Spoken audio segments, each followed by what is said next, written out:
Now we move to the 100-yard backstroke event.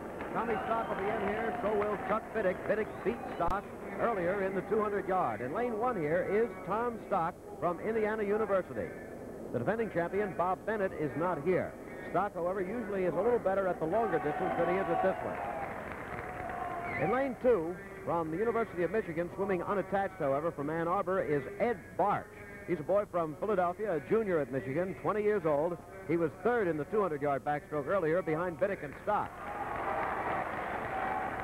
In lane 3, we're going to have the man who had the fastest qualifying time here, and in qualifying, he tied his own listed world record. Earlier, as we said, he was the winner of the 200-yard, Ensign Charles Bittick of the United States Navy. Retired last year and making quite a comeback. In lane 4, the long, tall drink of water from Princeton University, who is much better at this short distance than he is at the longer ones, Jed Graef, all 6 feet 5 inches of him. In lane 5, we're going to have the young fellow who has made, you should pardon the expression, quite a splash in this tournament, Dick McGeagh, the freshman from the University of Southern California. He almost beat Chet Jastrzemski in the individual medley. And in lane 6, we're going to have George Goff, who won lane 6 in a swim-off with Roger Getchie of Yale. There he is. A bit of an upset. Goff, who is from Indiana, a freshman at Indiana University, we said won the swim-off from Roger Getchie of Yale, who had been favored certainly to be in this final heat.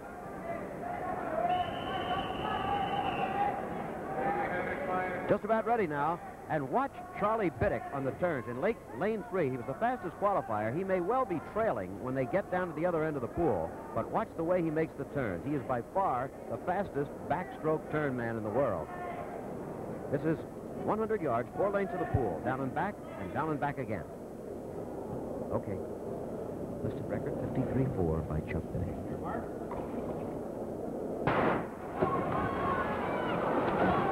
Coming off the wall, Bittick got a slight lead, seemed to be holding it, but now in lane 4, coming on quickly is Jed Graef.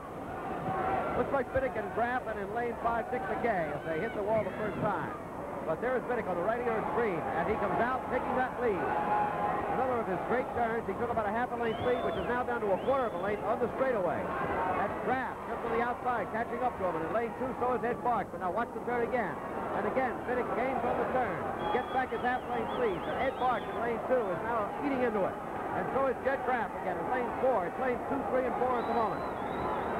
One more turn and they head for home. See if Bittick can get enough ground to hold on to it. He gains ground again on the turn. A half a lane. But now Ed Bartsch is really pouring on in lane 2.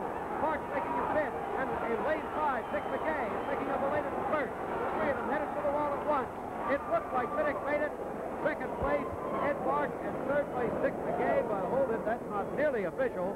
It was very, very close for first, second, and third. As I said, it looked to me as if Bittick did hold on with Ed Bartsch in lane 2, second, and Dick McGeagh in lane 5, third. The unofficial time, 53.3, which, if it holds up, would be a tenth of a second faster than the listed world record held by that same Chuck Bittick.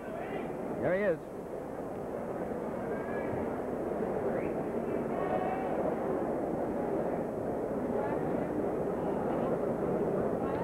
There are the two of them. One of them is the winner at this moment. They don't know which. And now Bittick seems to be slamming the wall. Could be he has unofficial word that he may have lost.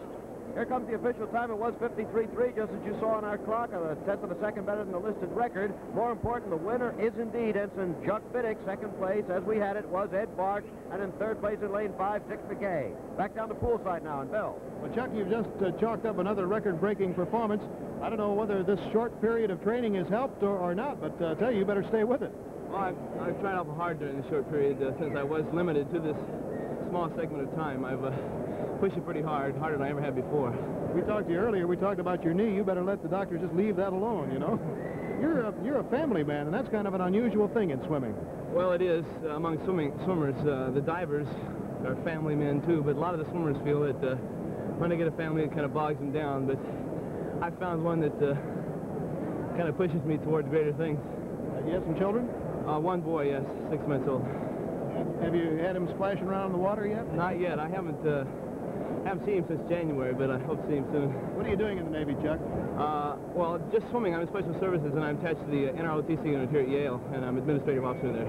you think you've reached the heights with a 155.9 and the 200 and the 53.3 in this one, or do you think you can do better in those times? Oh, definitely not. They're not the ultimate. I'm sure we can go faster than that. If we'd have trained maybe another month, I'm sure both of those would have looked very slow. I'm glad you have your sights set high, Chuck. The best of luck to you. Thank you, sir. Now back to you, Jim McKay. Okay, Bill, lots more action coming up in just a moment at the Men's Indoor Swimming Championships on ABC's Wide World of Sports.